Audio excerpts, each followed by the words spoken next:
ओम नमः शिवाय। ओम नमः शिवाय।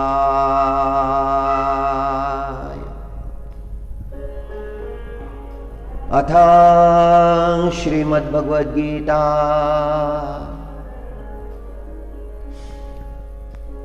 सप्तमोऽध्यायः।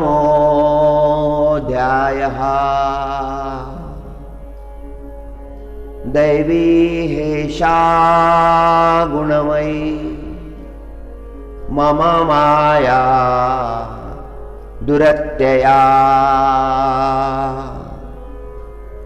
मामेव ये प्रपद्यन्ते मायामेतां तरन्ति ते। यह गीता उपनिषद है। श्रीमद् भगवद गीता का 7वां अध्याय।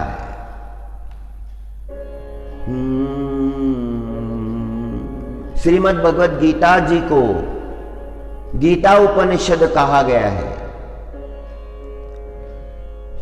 श्री परमात्मा अर्जुन जी महाराज को उपदेश करते हैं, हे अर्जुन, मेरी माया दुस्तरणीय है, इसे तरना बहुत कठिन है। जो पूर्ण रूप से भगवत समर्पित है वही इस माया को तर सकता है। अलौकिक है, समझ में नहीं आती है, इसका पार पाना कठिन है। वेदों के शास्त्रों में, उपनिषदों के शास्त्रों में, अनेक धर्म ग्रंथों में इस माया का वर्णन है। इस माया से निकलना बड़ा कठिन है। जो पूर्ण रूप से भगवत समर्पित है वही इस माया का पार पा सकता है। ये त्रिगुणी माया है, 3 गुणों से युक्त है।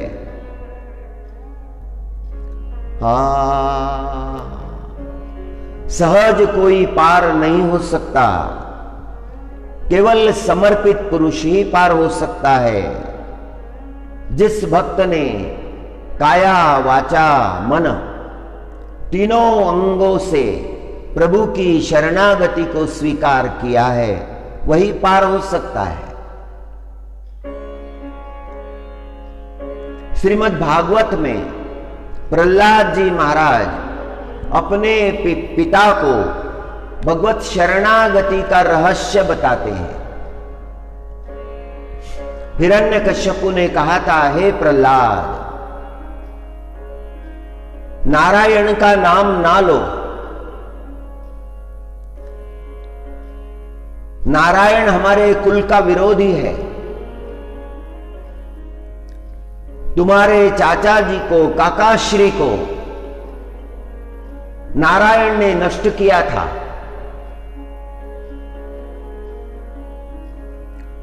तुम्हारी दादी जी ने प्रचंड तपश्चर्या करके धर्म स्वरूप कश्यप जी महाराज से वरदान प्राप्त किया था।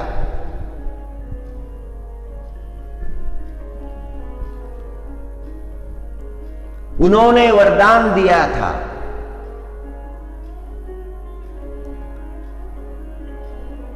श्राप ही वरदान बन गया। धर्मस्वरूप कश्यप ऋषि ने दीति माता को उनकी दूसरी पत्नी, उनकी अनेक पत्नियां थी, पहली पत्नी जो थी उसके अनेक पुत्र थे, उसमें सूर्य भगवान थे, इंद्र भगवान थे।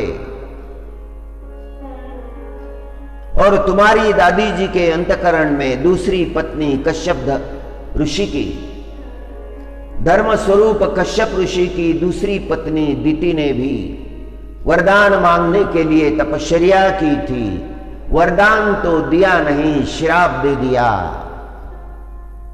धर्म का आचरण तुमने नहीं किया है, अधर्म का आचरण तुमने किया है, तुम्हारा अंतकरण ईर्ष्या से भरा हुआ है। पुत्र कामना कर रही हो, जिस समय पुत्र कामना कर रही हो वो समय अनुकूल नहीं है, वो प्रार्थना का समय है। और प्रार्थना के समय तुम जो संकल्प कर रही हो, तुम्हें मेरा श्राप है, तुम 2 दैत्य पुत्रों को जन्म दोगी। दिति को धर्म स्वरूप कश्यप ऋषि का श्राप प्राप्त हो गया और वो श्राप सत्य हुआ। दिति ने 2 पुत्रों को जन्म दिया। कश्यप ऋषि ने स्वयं उनका नामकरण किया। दिखने में वो बड़े सुंदर थे, स्वर्ण के समान थे, हिरण्य के समान थे, इसीलिए उनका नामकरण हुआ हिरण्यकश्यपु, हिरण्याक्ष। अक्ष, अक्ष माने आंख, उसकी आंखें बड़ी बड़ी थी और बहुत सुंदर थी, इसलिए उसका नाम, दूसरे का नाम हिरण्याक्ष रख दिया। कश्यप ऋषि ने अपना नाम दे दिया दिति को प्रसन्न करने के लिए। पहले तो श्राप दिया था। दिति अपनी ही बहन से डाह रखती थी, द्वेष रखती थी। अदिति उनकी बड़ी बहन है, ज्येष्ठा है, दिति अनुजा है।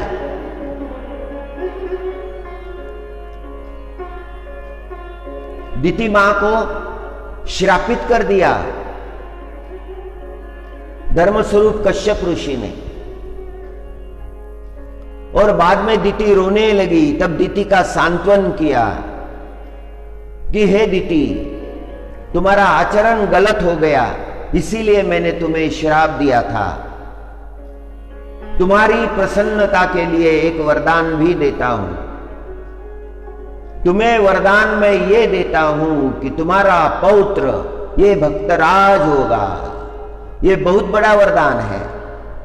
अपनी पत्नी को समझाने के लिए धर्म स्वरूप कश्यप ऋषि ने यह वरदान दिति मां को दे दिया। उनका सांत्वन करना चाहते थे। अपने क्रोध पर उन्हें पश्चाताप हो गया था। फिर भी दिति शांत नहीं हुई। दिति मन में यही सोचने लगी, उनके साथ अन्याय हुआ है। जो सौभाग्य बड़ी बहन भी है और सौतन भी है।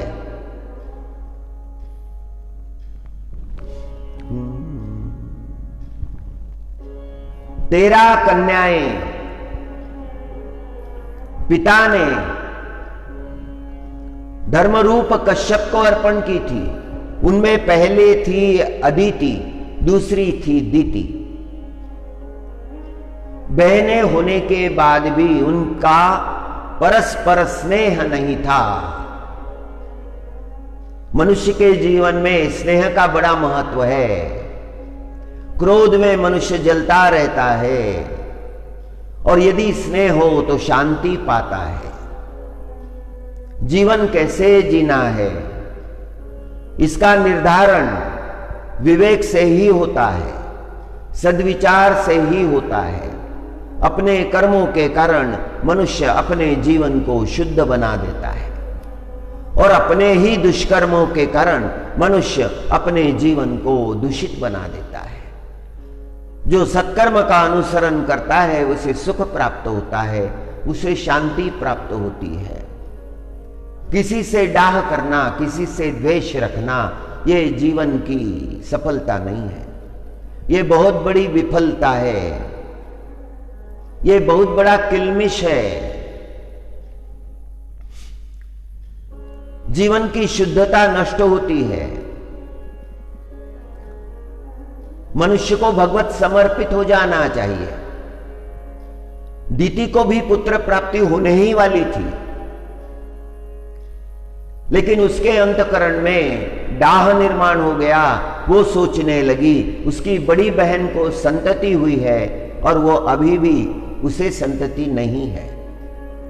मन में बहन के विरुद्ध ईर्ष्या रखती थी और ईर्ष्या भाव से तप किया था। मनुष्य का स्वभाव त्रिगुणात्मक है, 3 गुणों से युक्त है।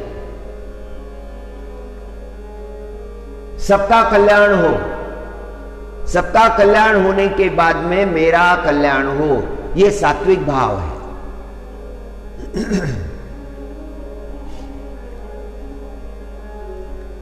केवल मेरा ही कल्याण हो, किसी का भी कल्याण ना हो, यह राजसिक विचार है।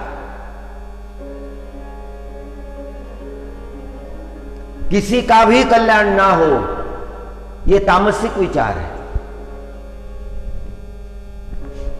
सात्विक विचार जीव को संतुष्ट करता है, जो उसे मिला है उसमें वो संतुष्ट है। वो प्रार्थना करता है कि सबका मंगल हो, सबका कल्याण हो, सब पर प्रभु कृपा हो।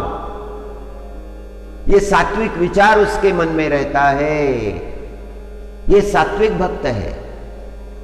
दिति माता का स्वभाव सात्विक है। अदिति माता दिति माता का भला ही चाहती है, उसका आचरण सात्विक है, किंतु दिति माता, उसकी अनुजा, छोटी बहन, उसके स्वभाव में ईर्ष्या है, राजसिकता है। किसी बात में मैं कमी ना रहूं, मैं सबसे आगे रहूं, मैं धर्म स्वरूप कश्यप ऋषि की प्रिय पत्नी बनूं, उसका अट्टहास है।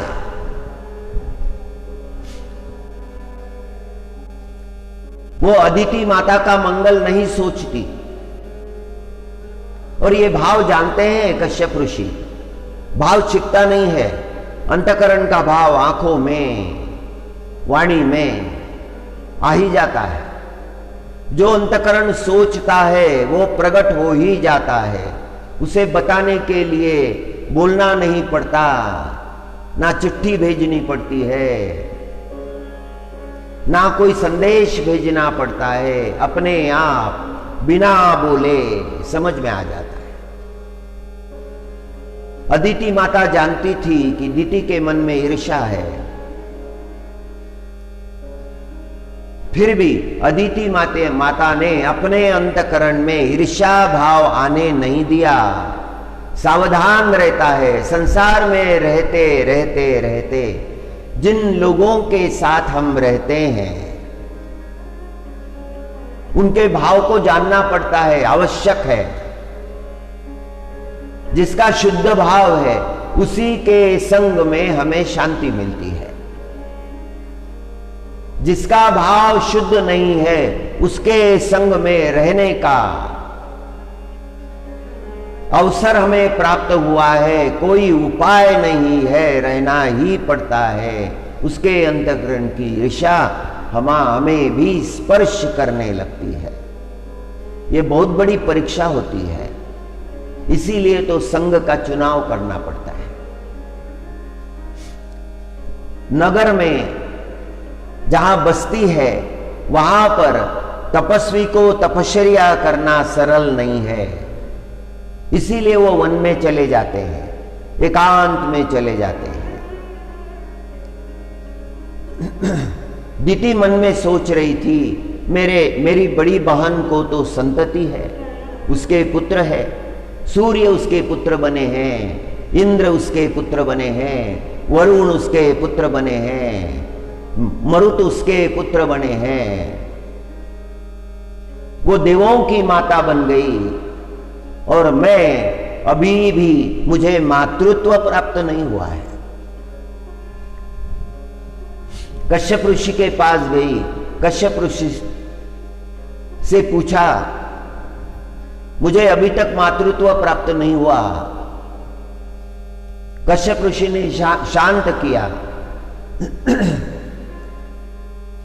उसे आशीर्वाद दिया, सब प्रभु इच्छा से होता है, शांत रहो। दिति ने प्रश्न किया, मैं क्या करूं? बड़े क्रोध से प्रश्न किया था, आंखें बंद कर ली कश्यप ऋषि ने। तपश्चर्या करो।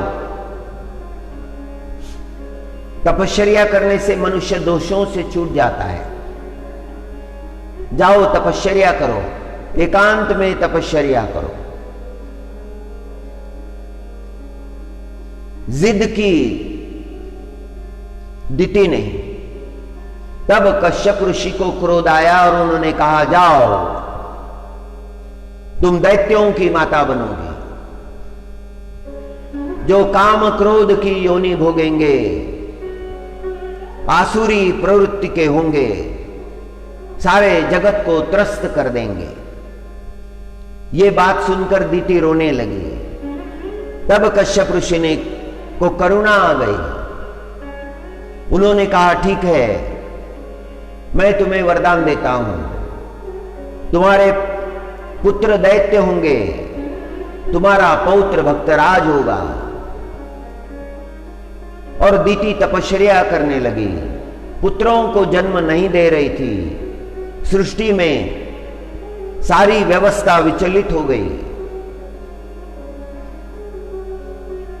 ब्रह्मा भगवान ने धर्म रूप कश्यप ऋषि को बुला लिया और उनसे कहा कि तुम्हारी पत्नी को आज्ञा करो कि वो पुत्रों को जन्म दे। व्यवस्था बिगड़ गई है। और धर्म स्वरूप कश्यप ऋषि ने दिति से ब्रह्म समाचार सुना दिया और फिर दिति ने उन पुत्रों को जन्म दिया। जब उन्होंने जन्म लिया तो भूकंपन होने लगे, नक्षत्र टूट टूट कर गिरने लगे, धूमकेतु प्रकट हो गए, पृथ्वी पर उत्पात होने लगे, समुद्र उछलने लगा, भूमि कांपने लगी, आकाश में गर्जन होने लगा, पशु रोने लगे।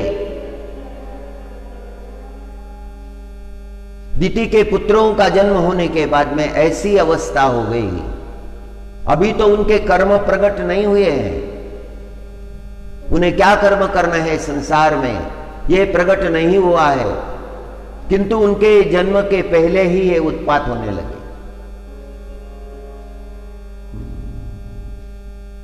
हिरण्यकश्यपु का नामकरण किया, हिरण्याक्ष का नामकरण किया, स्वयं धर्म स्वरूप कश्यप ऋषि आए, दिति का सांत्वन किया।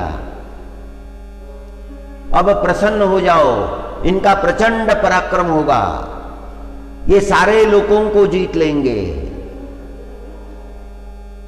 दिति के अंतकरण में जो वैर भाव था, जो ईर्ष्या भाव था, वो भी उन पुत्रों के अंतकरण में आ गया।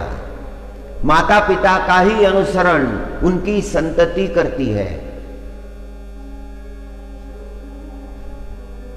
बुरे चरित्र वाला मनुष्य भी यही चाहता है कि उसका पुत्र ये नाम कमाने वाला हो, ये अच्छा नाम कमाने वाला हो, जगत में कीर्ति करने वाला हो, सबकी दृष्टि में वो प्रिय हो जाए, वो प्रिय दर्शन हो जाए। यही भावना दुष्कर्म करने वाला भी करता है। दुष्कर्म करने वाले को भी सत्कर्म प्रिय होते हैं। हिरण्यकश्यपु का नामकरण हो गया, हिरण्याक्ष का नामकरण हो गया। जैसे जैसे समय बीता दिव्य तेजोधारी वो बन गए, उनकी शक्ति प्रकट हो गई, उनके अंतकरण के भाव प्रकट हो गए, सारे लोकों को उन्होंने जीत लिया, सारे लोकों पर उनका राज्य हो गया। उन्होंने आदेश दिया कोई भी नारायण का भजन ना करे, भक्ति ना करे कोई, और उनका कुल बड़ा समृद्ध हो गया।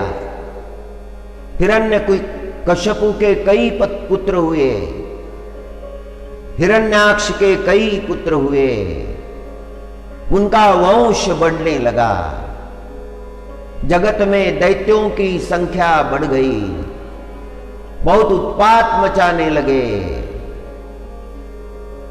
हिरण्यकश्यपु मन में सोच रहा है मुझे अमरत्व चाहिए, मैं जीवित रहना चाहता हूं,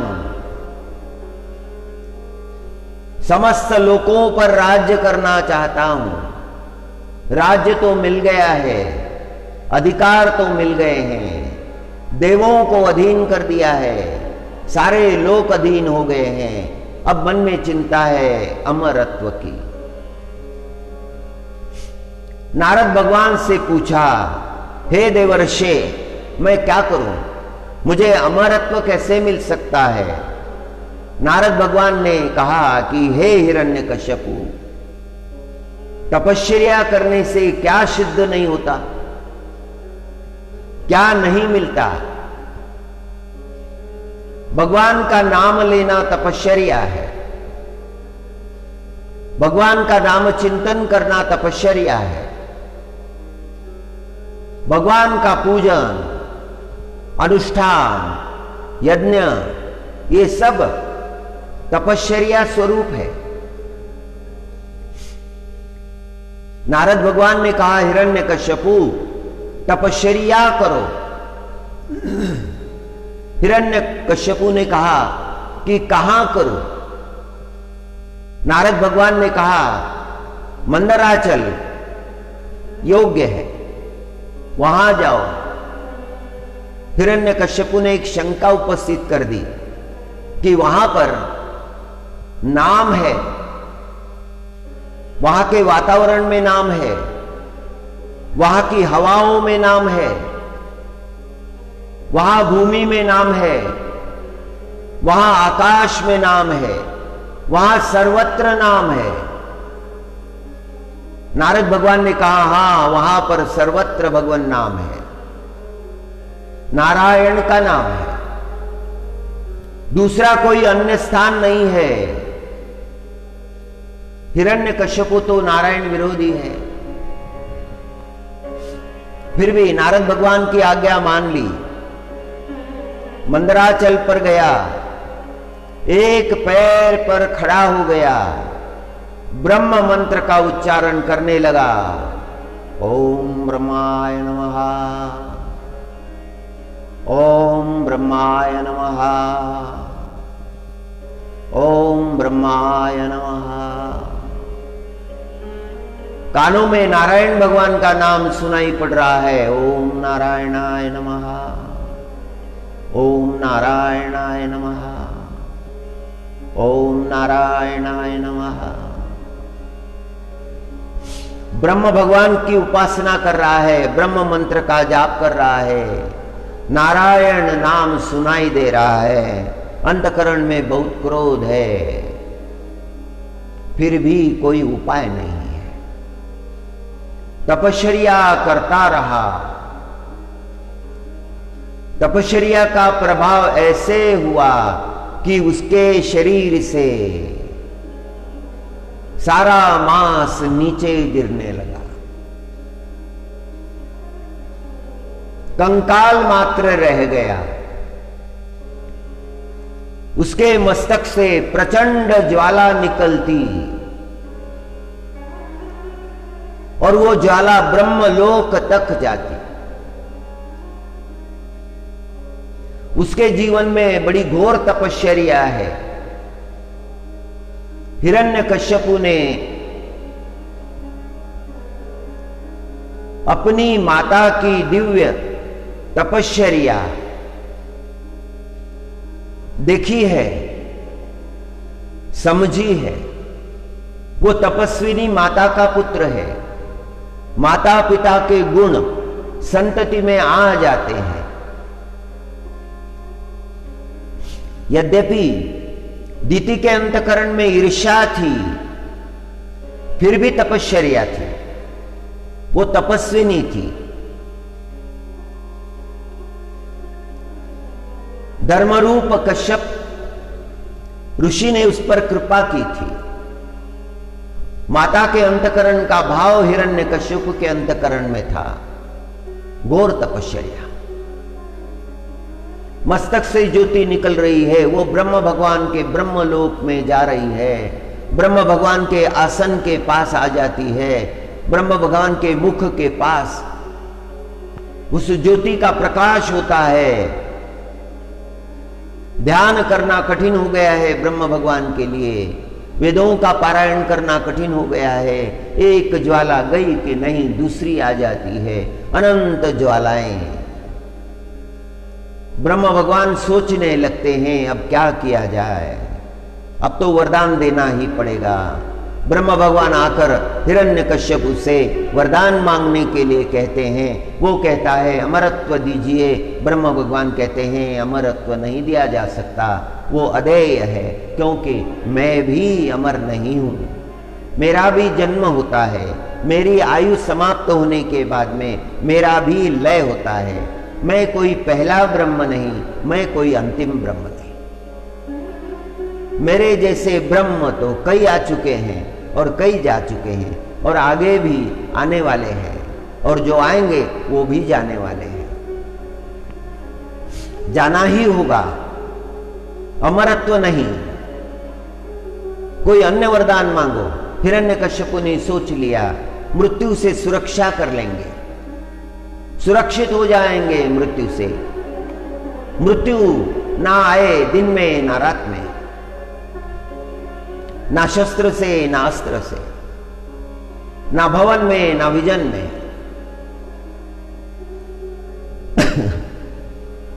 ना पशु से ना प्राणी से, ना तंत्र से ना मंत्र से। इस तरह से मांगता गया। ब्रह्म भगवान उसे तथास्तु बोलते गए। ना देव से ना दानव से, ना मनुष्य से ना वानर से, ऐसे कई वरदान उसने मांगे। ब्रह्म भगवान तथास्तु बोलते गए।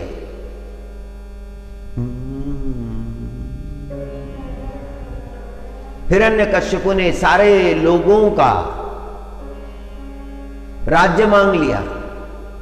सब लोगों पर राज्य, सारे लोगों पर आधिपत्य।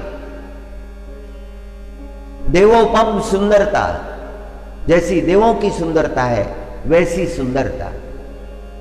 स्थिर आयु, मेरी आयु ना बढ़े, जो आयु है वैसी ही रहे अंत तक। ब्रह्मा जी ने वो वरदान भी दे दिया। मैं जो मांगू वो मुझे अंतरिक्ष अर्पण कर दे। अंतरिक्ष में ये पृथ्वी है, अंतरिक्ष में सारे ग्रह नक्षत्र है। वो अंतरिक्ष मैं जो मांगू वो मुझे दे दे। ब्रह्मा जी ने कहा तथास्तु। समुद्र आकर रत्न अर्पण करें, भूमि बिना बोए हुए बिना बुआई करे अन्न अर्पण करे, सारे मेरे अधीन हो जाए। ब्रह्मा जी ने सारे वरदान दे दिए। वरदान पाकर ब्रह्मा जी ने कहा था तात में दुर्लभा, जो अदेय है वो मैंने तुम्हें दे दिया है, दुर्लभ तुम्हें दे दिया है। और वरदान प्राप्त होने के बाद में हिरण्यकश्यपु दंड हो गया। संपन्नता प्राप्त होने के बाद में विनम्रता आनी चाहिए। जो मनुष्य जितना झुकता है जगत में, जितना नम्र होता है उतना यशस्वी होता है, वो प्रिय दर्शन हो जाता है। उसकी नम्रता, उसका आचरण, उसके अंतकरण का शुद्ध भाव जगत में उसे सबका प्रिय बना देता है। सारे जीवों पर माया का प्रभाव पड़ता है। परमात्मा की माया ये उल्लंघ्य नहीं है, बहुत दुस्तर है। गीतोपनिषद में, श्रीमद् गीता, श्रीमद् भगवद गीता, इस उपनिषद में 7वें अध्याय में श्री कृष्ण परमात्मा ने अर्जुन जी महाराज से कहा कि हे अर्जुन, मेरी माया ये उल्लंघ्य नहीं है, यह हर कोई इसे उल्लंघ नहीं कर सकता, इसे पार नहीं कर सकता। मेरी माया का प्रभाव हर किसी पर पड़ता है, किंतु जो भक्त पूर्ण भाव से मेरी शरण हो गया है वही तर जाता है। दैवी हेषा गुणमयी मम माया दुरत्यया मामेव ये प्रपद्यन्ते मायामेतां तरन्ति ते।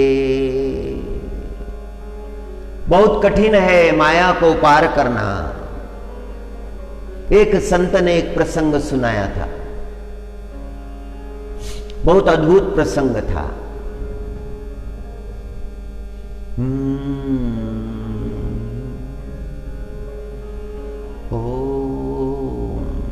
कैसा जीव पर माया का प्रभाव पड़ता है, कैसा जीव पर धन का प्रभाव पड़ता है। एक राजा था, राजा के गुरु थे। गुरु ने कहा, राजा, माया का प्रभाव हर किसी पर पड़ता है, केवल भक्त जो है, जो पूर्ण रूप से भक्ति को प्राप्त कर चुका है, उस पर माया का प्रभाव नहीं पड़ता।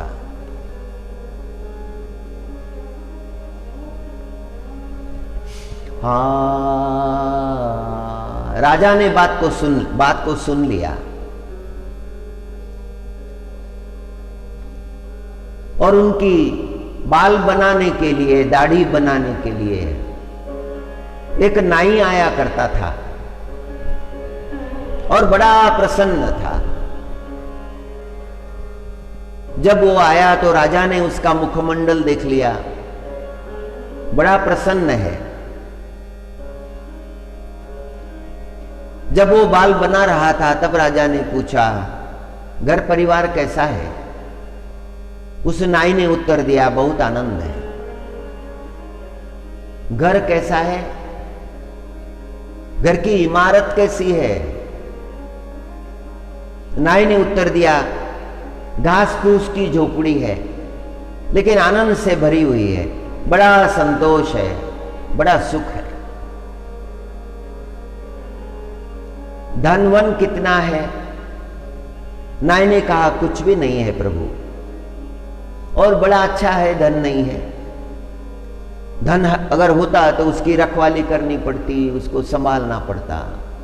भगवान ने नहीं दिया है, अच्छा ही किया है, संभालने की आवश्यकता नहीं। रोज कमाते हैं, रोज खाते हैं, कुछ बचता ही नहीं। राजा ने कहा कि यदि बच जाए, नाई ने कहा, कोई आवश्यकता नहीं है महाराज, आज से तुम्हारी तनख्वाह दुगुनी। तनख्वाह दुगुनी हो गई। नाई घर आया, पत्नी को बताया, राजा की बड़ी कृपा हो गई, तनख्वाह दुगुनी हो गई। अब तक तो हमारे पास धन नहीं था, अभी हमारे पास धन आएगा।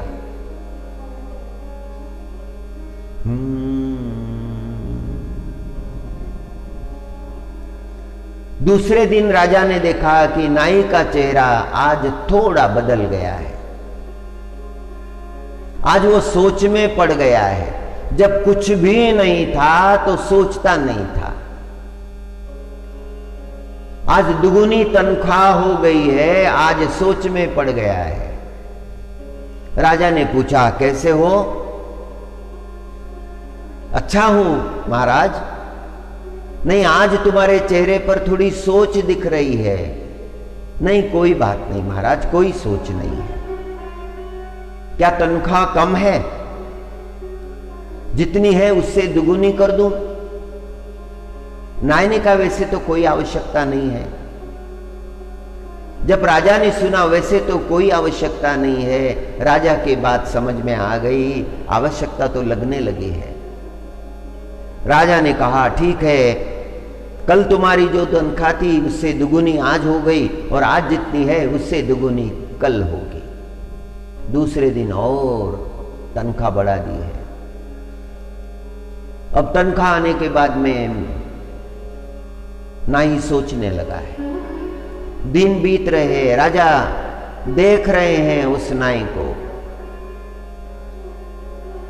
धीरे धीरे धीरे उसका भाव बदलते जा रहा है, माया के चक्कर में पड़ता जा रहा है।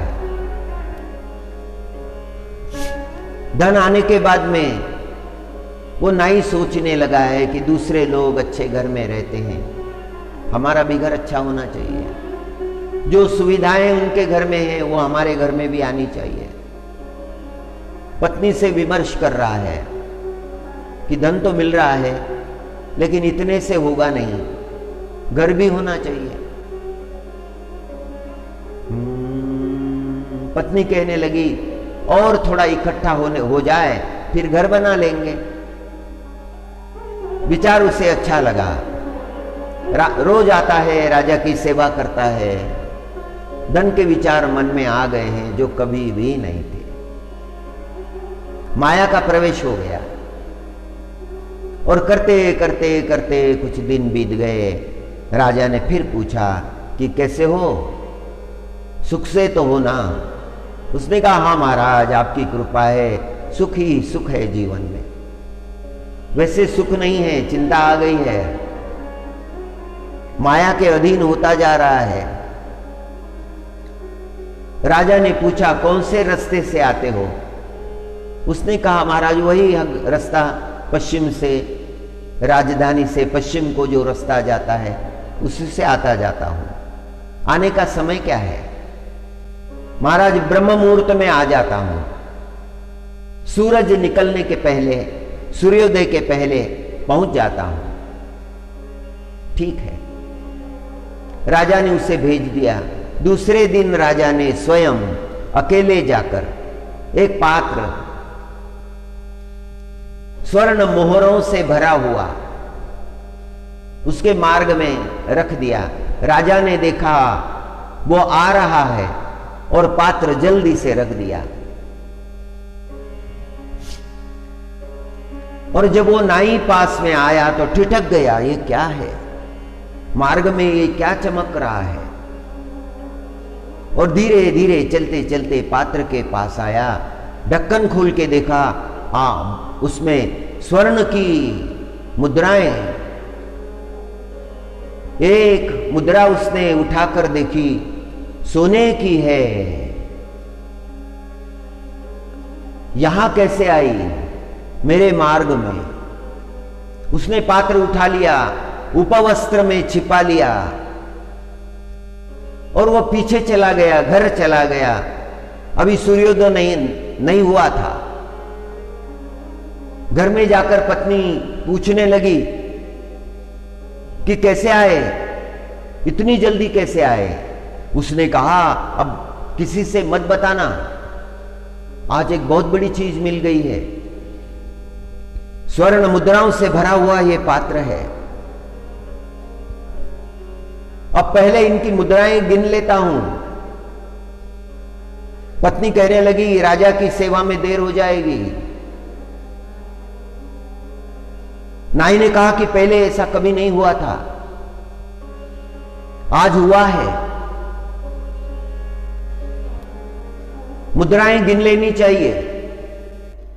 और वो गिनने लगा, गिनते गिनते गिनते 99 मुद्राएं हो गई।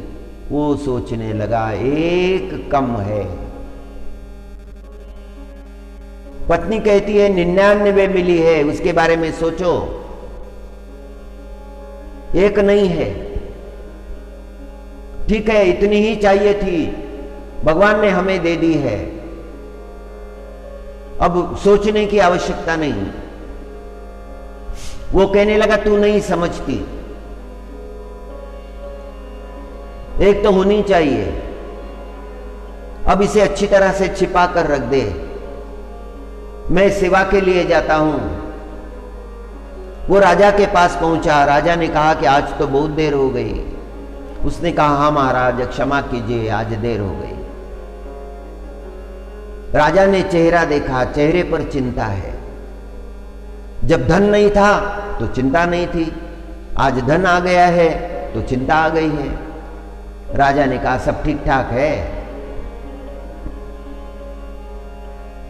नाई कहने लगा कि सब ठीक ठाक है। नहीं, आज चेहरा अलग लग रहा है, आज थोड़ा चिंतित लग रहा है। क्या चिंता है? कोई चिंता नहीं महाराज, सच उसने बताया नहीं। और धीरे धीरे धीरे धीरे नाई बदलता गया। दूसरे दिन उसने पत्नी से कहा कि अब तुम घर में दिन भर बैठी रहती हो, कुछ काम किया करो। एक सोने की मोहर बनाकर हमें 100 पूरी करनी है। घर के भीतर एक गड्ढा खोद लिया, उस पात्र को वहां छिपा दिया, उसके ऊपर दरी बिछा दी, उसके ऊपर कुछ वस्तुएं रख दी और रोज रात को वो पात्र खोलकर देखता था और मन में सोचता था एक मुहर और बन जाए, एक मुद्रा और बन जाए। धन इकट्ठा करने लगा, मेहनत करने लगा, जो धन मिलता था उसे बचाने लगा। सोने की एक मुहर बनाने के लिए बहुत कष्ट करने लगा। पत्नी भी कष्ट करने लगी।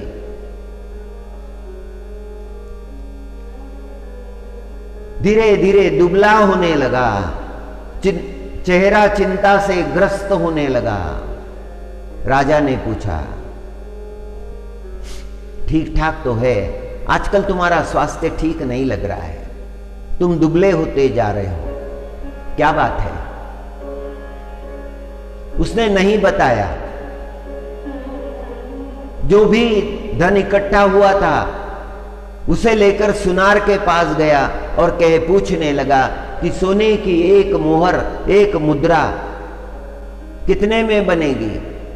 सुनार ने कहा यह तो पर्याप्त नहीं है, जो तुम लेकर आए हो ये पर्याप्त नहीं है, इससे कई गुना लगेगा, तब कहीं एक सोने की मुहर बन जाएगी, एक मुद्रा बन जाएगी। बड़ा चिंतित है, व्याकुल है, राजा की सेवा के लिए आया है, मस्तक पर पसीने की बूंदें हैं। दर्पण में राजा ने देखा कि यही नाई कितना सुखी था,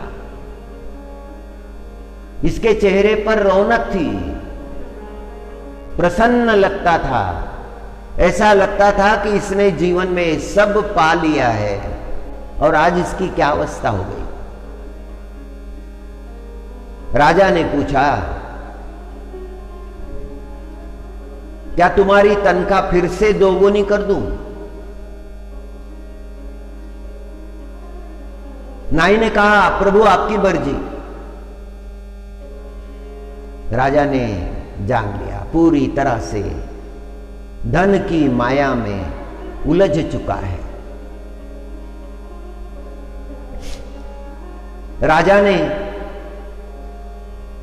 नाई से पूछा, हे नाई, जब पहले दिन मैंने तुमसे पूछा था कि कैसे हो, बड़े प्रसन्न थे, आज वैसे नहीं हो, तुम्हारी तनख्वाह कई बार बढ़ाई है, लेकिन तुम्हारे जीवन में वो प्रसन्नता अब नहीं है। कहीं तुम 99 के चक्कर में तो नहीं पड़ गए? और 99 का चक्कर शब्द सुनकर नाई के बात समझ में आई और नाई ने राजा के चरण पकड़ लिए। महाराज, आपकी बात सही है। आपने वो पात्र मार्ग में रखा, उसमें स्वर्ण मुद्राएं एक कम थी, उसे पूरी करने के लिए मैं कष्ट करता रहा, लेकिन एक सोने की मोहर मैं नहीं बना पाया। महाराज, मैं तो इस माया में उलझ गया हूं, मुझे आज्ञा दीजिए। नाई ने आज्ञा ली, घर चला गया, वो सोने का पात्र लेकर आया, राजा के चरणों में रख दिया।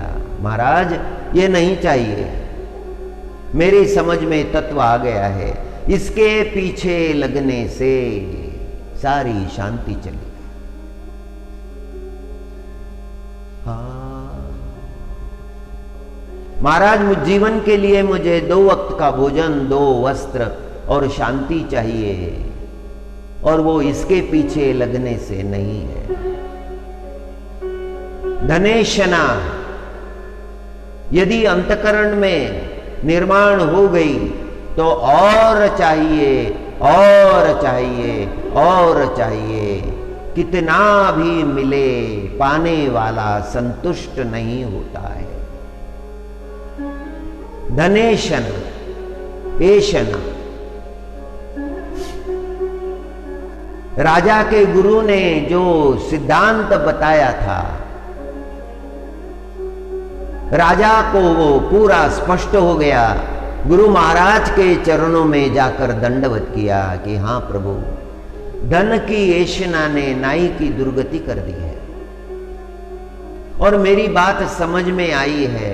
ऐसी नाना प्रकार की ऐशनाएं जीव को त्रस्त करती है, और जो माया में फंस जाता है वो परमात्मा का स्मरण नहीं कर सकता, उसकी वो अवस्था ही नहीं रहती है।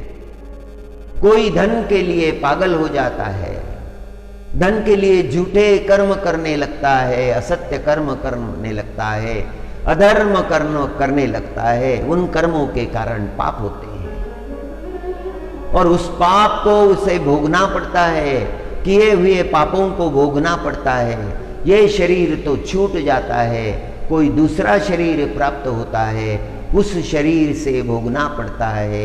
एक जन्म नहीं, अनंत जन्म भोगने पड़ता है, अनंत योनि में भटकना पड़ता है। मायाग्रस्त जीव की दुर्गति होती है। कोई धन की माया के पीछे दौड़ रहा है, कोई पद की माया के पीछे दौड़ रहा है, कोई प्रतिष्ठा की माया के पीछे दौड़ रहा है। नाना प्रकार की ये ऐशनाएं माया जीव को दौड़ा रही है। माया ने उसे पागल कर दिया है।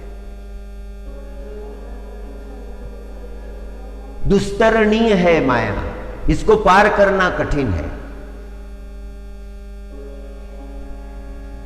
जिसके अंतकरण में माया ने प्रवेश कर लिया, वो विचलित हो गया। एक बार नारद जी ने श्री कृष्ण परमात्मा से कहा था कि आपकी माया का असर मुझ पर नहीं होता है, माया मुझ पर प्रभाव नहीं डाल सकती। और परमात्मा ने कहा कि ठीक है नारद, आप तपस्वी है, आपकी तपस्या पूरी है, आप पर माया का प्रभाव नहीं होगा। ठीक है, एक बात जान लो, माया दुस्तरणीय है, उससे पार पाना कठिन है।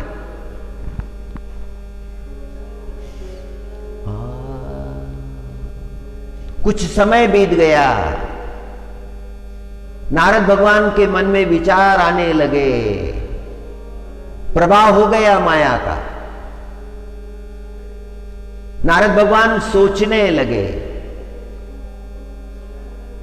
कि यदि घर होता तो घर में रहते, पत्नी होती, पुत्र होते,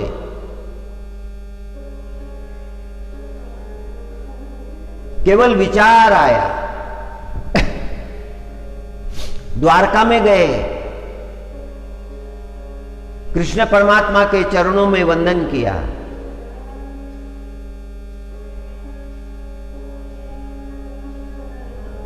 कृष्ण परमात्मा को प्रणाम करने के बाद में फिर रुक्मिणी जी के भवन में गए, वहां का जीवन देखा। रुक्मिणी जी परमात्मा के चरणों की सेवा कर रही है। वहां से विदा लेकर फिर सत्यभामा जी के यहां गए। वहां पर देखा कि परमात्मा मंचक पर बैठे हुए हैं और सत्यभामा जी परमात्मा की तैल मर्दन सेवा कर रही है। प्रभु के बदन पर तेल लगा रही है। यमुना जी के भवन में गए। यमुना जी सुंदर पुष्पों की माला बना रही है, कृष्ण परमात्मा को पहना रही है। हर भवन में गए, हर भवन में परमात्मा है। हर भवन में परमात्मा की सेवा चल रही है।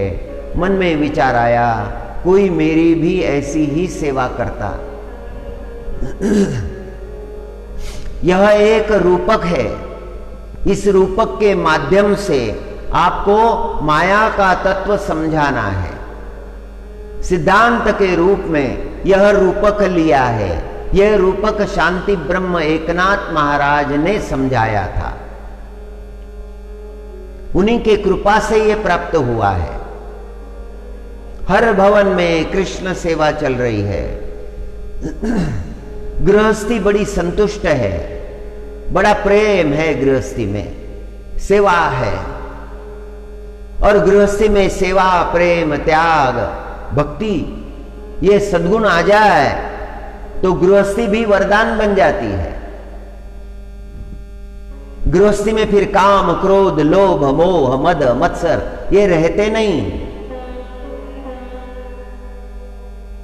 हर जगह परमात्मा की सेवा देख रहे हैं। फिर से परमात्मा से मिलने आए और प्रभु के चरणों में हाथ जोड़कर निवेदन किया, हे प्रभु, आपकी गृहस्थी मैंने देखी, सब रानियों के महलों में गया, हर जगह आनंद है, आपकी सेवा बहुत हो रही है। मेरे मन में भी विचार आया है, मैं भी चाहता हूं गृहस्थ जीवन अपनाने के लिए। भगवान ने नारद की तरफ देखा, नारद, तुम तो कहते थे कि तुम पर माया का कोई असर नहीं होता, माया में पड़ना चाहते हो। नारद भगवान ने कहा कि नहीं भगवान, माया की बात नहीं है, मैं तो गृहस्थ जीवन बिताना चाहता हूं, आप कृपा करें मुझ पर, आपके कृपा से सब संभव होगा। परमात्मा ने कहा, ठीक है नारद, कृपा हो जाएगी। नारद लौटने लगे, बड़े प्रसन्न है, मेरी इच्छा पूर्ण होगी, मैं गृहस्थ बनूंगा। और सोचते सोचते चल रहे हैं और उधर से एक निषाद आ रहा है। बलवान शरीर है उसका, निषादों का भेष उसने बना रखा है। बड़ी बड़ी लाल आंखें हैं, बड़ी बड़ी मूछें हैं, हाथ में खड्ग है और नारद की तरफ दौड़ने लगा, रुको रुको रुको। नारद भगवान अपनी जान मुट्ठी में लेकर दौड़ रहे हैं और सामने एक कुआं है, उस कुएं में छलांग लगा दी। उस व्याध से स्वयं को बचा लिया। व्याध आ गया है और नीचे देख रहा है नारद भगवान को। नारद भगवान ने अपने अंगों को स्पर्श किया, तो अंग बदल गए हैं। अब वे पुरुष नहीं रहे, अब वे स्त्री बन गए हैं।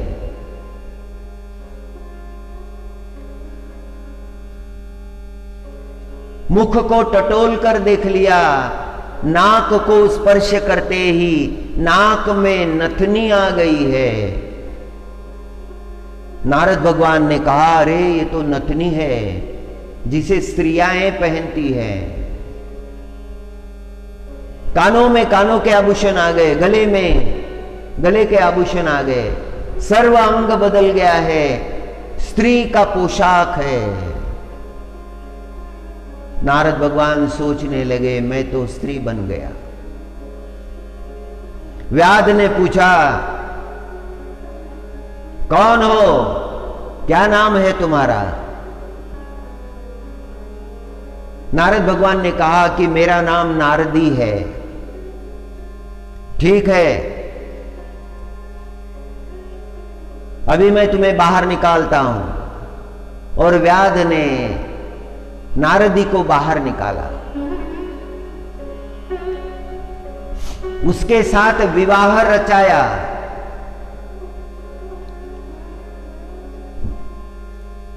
नारदी मना करने लगी, नहीं नहीं, मैं विवाह नहीं करूंगी। व्याध ने कहा, कैसे नहीं करोगी, करना ही पड़ेगा। विवाह संपन्न हो गया। व्याध नारदी को अपनी कुटी में ले गया। नारदी सोचने लगी, किस झंझट में पड़ गई, अब इससे मुक्ति कैसे होगी। हे परमात्मा, आपसे बात की, आपसे कहा कि आपकी माया का प्रभाव मुझ पर नहीं पड़ता, और प्रभाव कितना भयंकर पड़ा है। मेरा तो स्वरूप ही बदल गया, अब इसके संग रहना है, व्याध के संग रहना है। करते करते समय बीत गया। व्याध की सेवा नारद भगवान को करनी पड़ रही है। मन में विचार आता है कि समय देखकर भाग जाऊं, उसके पहले व्याध कहता है कि भागने का विचार चल रहा है, भाग जाओगी और हम बैठे रहेंगे देखते हुए। भागने का कोई सवाल ही नहीं है, कहीं भी नहीं जा सकती, जैसे भी है अब यहीं रहना ही होगा, बस यहां रहो, हमारी सेवा करो। व्याध की सेवा करनी पड़ रही है। मन में विचार है, ये क्या लग गया है। परमात्मा की सेवा चली गई। दिन रात इस व्याध का डर है अंतकरण में।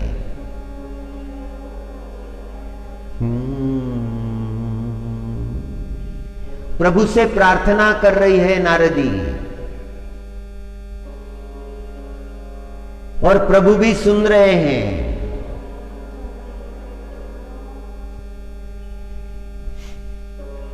एक दिन समय देखकर दौड़ने लगी। व्याध पीछे लगा है, कहां भागती हो, कहां भागती हो, रुक जाओ, रुक जाओ। और उसी कुएं में नारदी ने छलांग लगा दी।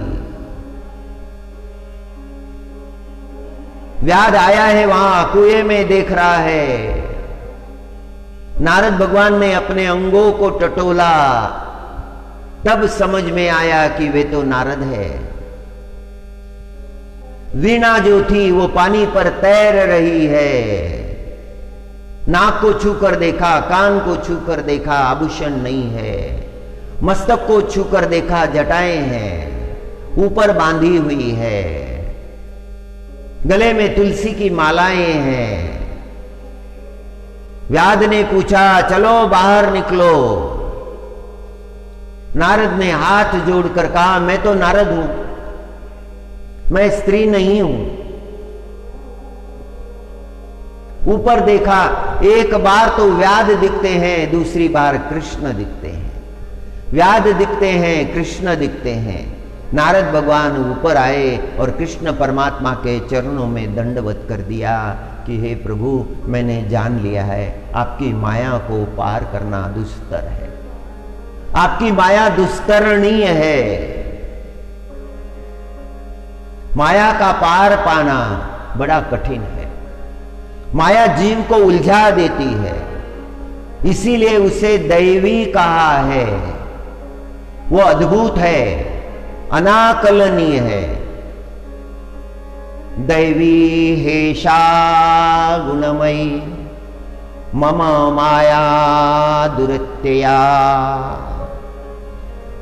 मामेव ये प्रपद्यन्ते माया मेतां तरन्ति ते। ऐसी परमात्मा की माया।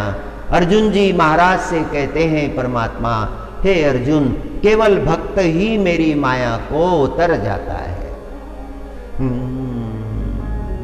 भक्त के जीवन में शरणागति है, समर्पण है।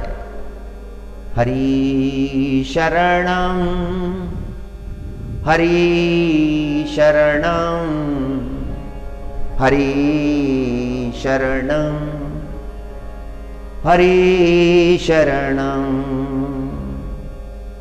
हरि शरणं हरि शरणं हरि शरणं हरि शरणं। हिरण्यकश्यपु ने वरदान प्राप्त कर लिया,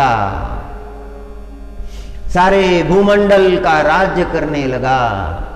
उसकी उद्दंडता बढ़ गई, उसके अत्याचार बढ़ गए, दैत्य वंश बहुत बड़ा हो गया है। हिरण्यकश्यपु के 4 पुत्र है, लाद, अनुलाद, संलाद, प्रहलाद। प्रहलाद चौथे हैं। नारद भगवान के आश्रम में जन्म हुआ था। हिरण्यकश्यपु जब मंदराचल पर तपश्चर्या करने के लिए गए थे, ब्रह्मा जी का वरदान प्राप्त करने के लिए गए थे, तब इंद्र आया था और हिरण्यकश्यपु की पत्नी कयाधु को पकड़ लिया, उसका शिरच्छेद करना चाहता था। नारद भगवान ने बचा लिया। ये स्त्री है, ये अवध्य है, इसकी हत्या महापाप है, इसे छोड़ दो। इंद्र ने नारद भगवान से कहा कि इसके पेट में दैत्यराज है, इसके उदर में दैत्यों का राजा है, मैं उसे नष्ट कर देना चाहता हूं। नारद भगवान ने कहा कि दैत्यों का राजा तो है, लेकिन भक्तों का भी शिरोमणि है। इसकी हत्या करने से जघन्य पाप तुम पर लगेगा। और इंद्र ने कयाधु को छोड़ दिया। नारद भगवान कयाधु को लेकर गए, गर्भवती कयाधु को श्रीमद् भागवत का उपदेश किया, गर्भ पर संस्कार किए। पहले जो 3 पुत्र है हिरण्यकश्यप के, वो निर्दय दैत्य है, और चौथे पुत्र हिरण्यकश्यप के जो प्रहलाद है, वो दया के सागर है, वो भक्त शिरोमणि है, जिन पर नृसिंह नारायण भगवान ने कृपा की थी। उनके मस्तक पर अपना कर कमल रखा था। प्रहलाद जी पहले भक्त है कि जिनके मस्तक पर साक्षात नारायण भगवान ने अपना वरद हस्त रख दिया था।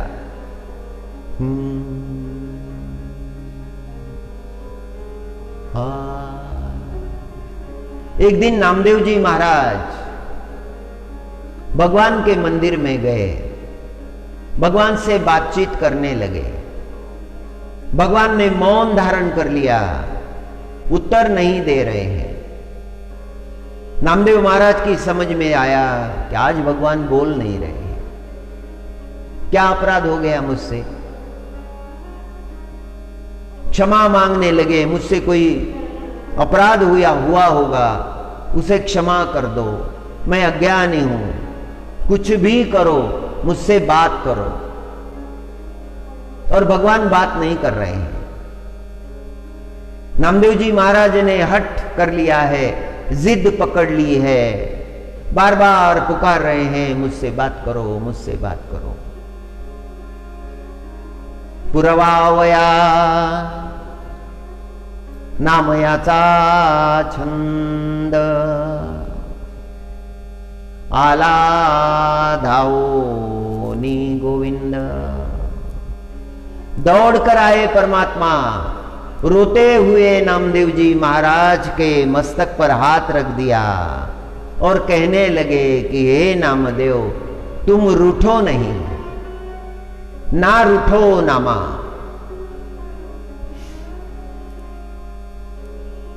नामदेव जी महाराज के शरीर को परमात्मा ने स्पर्श कर लिया।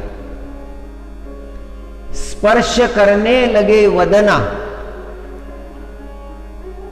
देखो नाम तुम्हारे प्रेमा दौड़ के आया, तुम्हारे प्रेम के खातिर मैं दौड़ कर आया हूं। परमात्मा नामदेव जी का सांत्वन करने लगे। भक्त भगवान के बिना क्षण भर भी नहीं रह सकते, भक्त किसी माया में नहीं पड़ते, भक्त पर माया का प्रभाव नहीं पड़ता। नारद भगवान का जो प्रसंग है ये तो एक रूपक है। जब व्याध को देखा नारद भगवान ने, एक बार कृष्ण एक बार व्याध जब देखा तो नारद भगवान के अंतकरण में आंसू भर आए, आंखें भर आई, परमात्मा के चरणों पर मस्तक रख दिया, रोने लगे। प्रभु, माया का प्रभाव प्रचंड है, एक क्षण में आपने मुझे युगों का दर्शन करा दिया। जीव यदि माया अधीन हो जाए तो उसके कर्म बिगड़ जाते हैं, माया का प्रभाव पड़ता ही है। भक्त को सावधान रहना पड़ता है कि हे प्रभु, मुझ पर आपकी माया का कोई प्रभाव ना पड़े, परमात्मा मेरा रक्षण करो।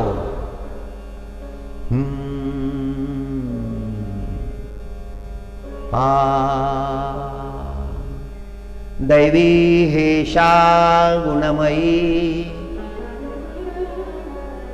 मम माया दुरित्यया, मामेव ये प्रपद्यन्ते मायामेतां तरन्ति ते। हरि हरि नामदेव महाराज माया मुक्त जीव थे। किसी प्रकार का प्रलोभन उन्हें डिगा नहीं सकता था।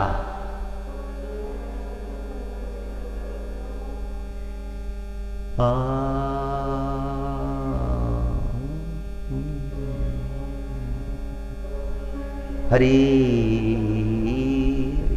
एक बार रुक्मिणी जी विठ्ठल भगवान से बोली कि हे नाथ, नामदेव आपके सामने दिन रात नाम जप किया करता है, नाम लेते रहता है, नाम का गायन करता है,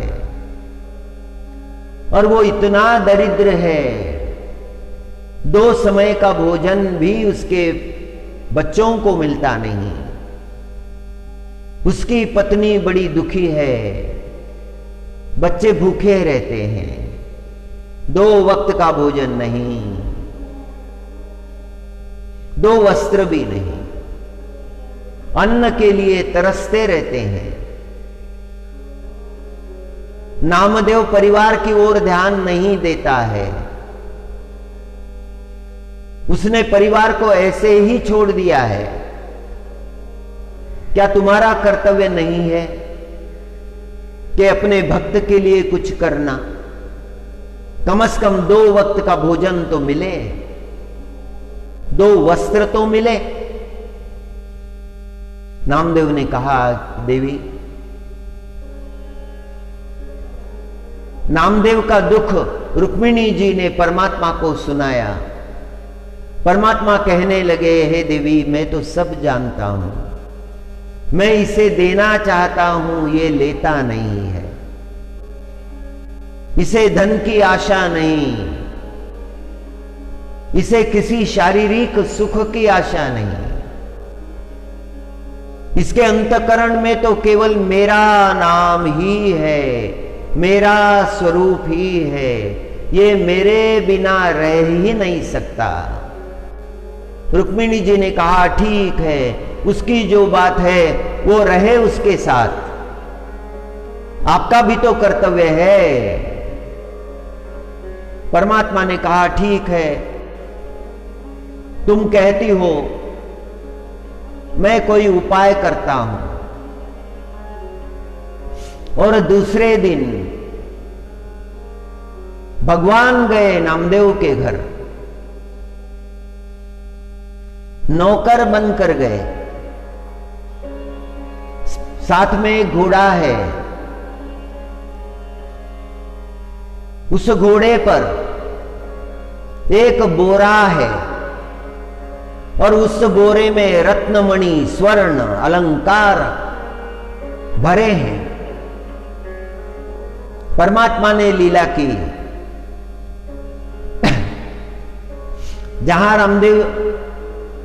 जहां पर नामदेव जी महाराज रहते थे, वहां के पड़ोसियों को पूछने लगे कि नामदेव का घर कहां है। ये लीला है परमात्मा की। और पड़ोसियों ने देखा कि घोड़ा लेकर आया है, घोड़े के पीठ पर बोरा है और चेहरा तो बड़ा सुंदर लग रहा है, कोई बड़ा आदमी ही होगा।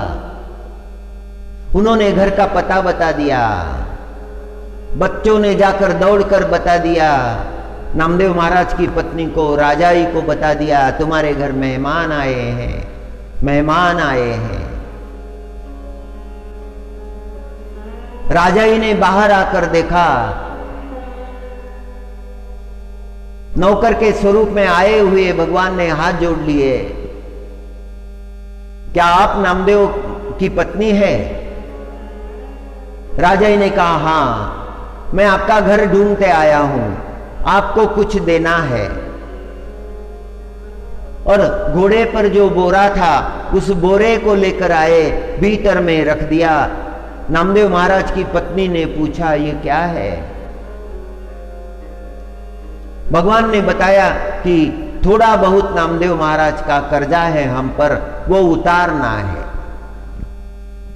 सब तो देना नहीं हो सकता, लेकिन उसमें से थोड़ा लेकर आए हैं, ये अभी के लिए आप रख लीजिए। और कितना है? क्या बताएंगे और कितना है? हमारे सिर पर बोझ चढ़ गया है, हमारे मालिक ने भेजा है, मैं तो नौकर हूं। और वो सब देकर भगवान लौट आए। जब नामदेव महाराज घर गए तो घर का वातावरण पूरा बदल गया है। पत्नी ने वो बोरा खोल के देखा, उसने रत्न, मणि, सोना सब देखा। थोड़ा सोना बाजार ले गई, वो बेच दिया। उसे विभिन्न वस्तुएं लेकर आई, घर में सुगंध है। नामदेव जब महाराज घर आए तो बच्चे दौड़ कर आए, नामदेव महाराज से बिलगने लगे और कहने लगे, बाबा अब हम गरीब नहीं रहे, अब हम अमीर हो गए हैं, अब हमें भूखा नहीं रहना पड़ेगा।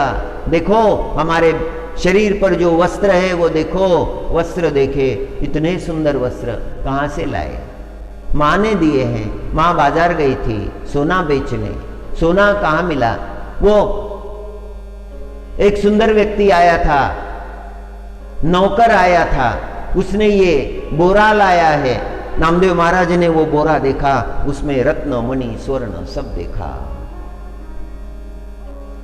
भीतर गए, पत्नी से बात करने लगे। राजा ही कहने लगी, मुझे क्षमा कीजिए, मैं हमेशा आपको भला बुरा कहते रहती हूं। मैं तो सोचती हूं आप कोई काम धाम नहीं करते, घर के लिए कोई कमाई नहीं करते, और आज मैंने जाना कि कितनी बड़ी कमाई आपने कर दी है, इससे तो हमारी पीढ़ियां सुख से रह सकती है। नामदेव महाराज ने कहा कि कौन है, क्या दे गया है? राजा ने कहा बड़ा सुंदर स्वरूप था उसका। पंढरपुर के जो भगवान है विठलनाथ जी, उनके माथे पर जैसा तिलक होता है वैसा ही तिलक उसने लगाया था। सांवला सुंदर था, घोड़ा लेकर आया था, घोड़े की पीठ पर ये बोरा था, और उसने कहा कि उसके मालिक पर आपका कर्जा चढ़ा हुआ है, वो चुका पाना मुश्किल है, उसमें से थोड़ा बहुत लाया है। आंखें बंद कर ली नामदेव महाराज ने, उनकी आंखों से आंसू झरने लगे। वो मन में सोचने लगे कि मेरा परमात्मा आया है, मेरा परमात्मा मेरी गृहस्थी के लिए आया था, मेरे परमात्मा ने कृपा की है। बोरे की तरफ देखा और मन में विचार आया, इसे अगर ले लेता हूं तो परमात्मा नहीं रहेगा, परमात्मा नहीं मिलेगा। जो पदार्थ मांगता है उसे परमात्मा कहां मिलते हैं। वो बोरा लिया और नामदेव महाराज ने वो सब दान कर दिया। कुछ भी नहीं रखा। दौड़ते हुए आए श्री विठलनाथ भगवान के चरणों में, चरण पकड़ लिए परमात्मा के। हे परमात्मा, ये मुझे क्या दिखा रहे हो? क्या मुझे इस माया में आप डालोगे? मुझे ये माया नहीं चाहिए, ये कोई प्रलोभन मुझे मत दीजिए, मुझे तो केवल आप ही चाहिए। आपके बिना मुझे कोई भी स्वीकार नहीं है। अनन्य भक्ति है नामदेव महाराज की। शरणागत की उच्च अवस्था है। ऐसे जो भक्त हैं उनके ऊपर माया का प्रभाव नहीं पड़ता है। उन्हें मुट्ठी भर सोना नहीं, सोने का पर्वत भी दिया जाए तो भी वो स्वीकार नहीं करते। उनका चित्त कभी विचलित नहीं होता। हमेशा उनके अंतकरण में केवल भगवान का चिंतन ही होता है। दशम स्कंद के प्रथम अध्याय में, श्रीमद् भागवत के दशम स्कंद के प्रथम अध्याय में प्रार्थना आई है। उस प्रार्थना में यही सुखदेव जी महाराज कहते हैं कि हे परमात्मा, मेरी आंखें आपका दर्शन करती रहे, मेरे श्रवण सदा आपके गुणों का श्रवण करते रहें, मेरा मन हमेशा हर क्षण आपका चिंतन करता रहे, यही मुझे दीजिए। मुझे कोई धन की आवश्यकता नहीं है। नामदेव महाराज की प्रार्थना भी वही है। संतों की वाणी में शास्त्र मुखरित हो जाते हैं। संत पदार्थ नहीं मांगते, पदार्थ की आशा नहीं करते। संत परमात्मा मांगते हैं, परमात्मा का ही ध्यान करते हैं। और श्री कृष्ण परमात्मा श्रीमद् भगवद गीता में, गीता उपनिषद में अर्जुन जी महाराज को उपदेश कर रहे हैं। दैवी हेषा गुणमयी माया दुरत्यया मामेव ये प्रपद्यन्ते मायामितां तरन्ति ते। हरि शरणं हरि शरणं हरि शरणं जय हरि शरणं हरि शरणं हरि शरणं